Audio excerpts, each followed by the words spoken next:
मिर्ज़ा की हीर ड्रामे की अगली किस्त में आप देखेंगे कि हीर, जिसे आते ही पता चल जाता है कायनात इस शादी से खुश नहीं, वो किसी और को पसंद करती थी और कोई और इनकी दुकान पर काम करने वाला लड़का था। ये सब कुछ जानने के बाद हीर तैमूर के पास आती है ये सब बताने के लिए कि तुम तो कहते थे अपनी बहन के बहुत अच्छे दोस्त हो, फिर कैसे नहीं पता चला कि उसके दिल में क्या है। तैमूर को कुछ समझ नहीं आ रही, क्या कहना चाहती हो तुम हीर। हीर कायनात के हाथ से नोच कर फेंके हुए इस कंगने को तैमूर के सामने करती है। वो फिर भी कुछ समझ नहीं पा रहा है। ऐसे में हीर तैमूर को बताती है, तुम जानते हो ये कंगना दुल्हन शादी से पहले नहीं उतार सकती, लेकिन कायनात ने उतार कर फेंक दिया है। इस शादी से खुश नहीं है वो। कभी तुमने उसके दिल की बात जानने की कोशिश ही नहीं की, वो किसी और को पसंद करती है। यहाँ पर तैमूर घबरा जाता है, इसके चेहरे का रंग उड़ जाता है। अपनी बहन का ये कंगना हीर के हाथ से पकड़ता है और कायनात के कमरे की तरफ जाने की कोशिश करता है, चेहरा गुस्से से लाल। ऐसे में हीर के पुकारने पर इसे चुप रहने का इशारा करते हुए गुस्से से कहता है, कुछ बातें बढ़ाई नहीं जाती, ख़त्म की जाती हैं। वो अपनी बहन के कमरे में जाएगा इसे पूछने के लिए कि कौन है वो। तुम जानती हो कि 2 दिन बाद तुम्हारी शादी है और साथ ही चाचू की भी। तुम्हारा एक गलत कदम इस घर में मातम कर सकता है।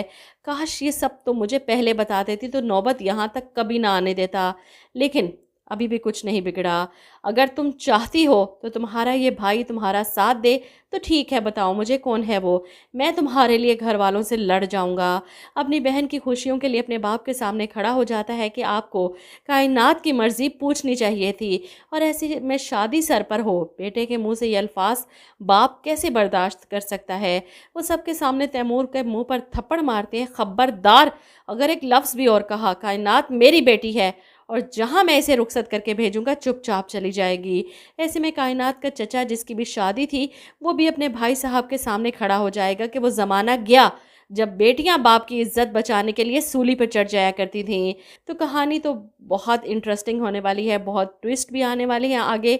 वहीं तैमूर की इस हिम्मत पर हीर को इससे मोहब्बत होने लगी है।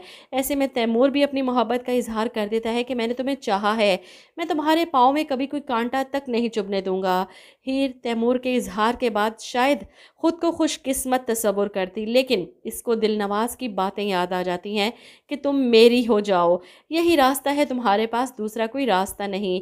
हीर चुपचाप तैमूर के इजहार मोहब्बत का जवाब दिए बगैर वहाँ से चली जाती है। वो इसकी हिम्मत नहीं बढ़ाना चाहती क्योंकि वो जानती है हीर मिर्ज़ा की नहीं हो सकती।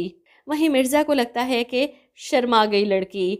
इधर ज़ेबा बेगम अपनी बेटी को अपने भाइयों के इरादे बताती हैं कि इस तरह तुम्हारे बाप का कर्जा भी उतर जाएगा अगर इस घर को बेच दिया जाए। भाई चाहते हैं कि मैं अब्बा से हिस्सा मांगूं और हीर साफ इनकार कर देती है, जब मेरे बाप की ज़िंदगी में मेरे नाना ने इन्हें इनका हिस्सा नहीं दिया तो मैं अब आपको हिस्सा नहीं लेने दूंगी।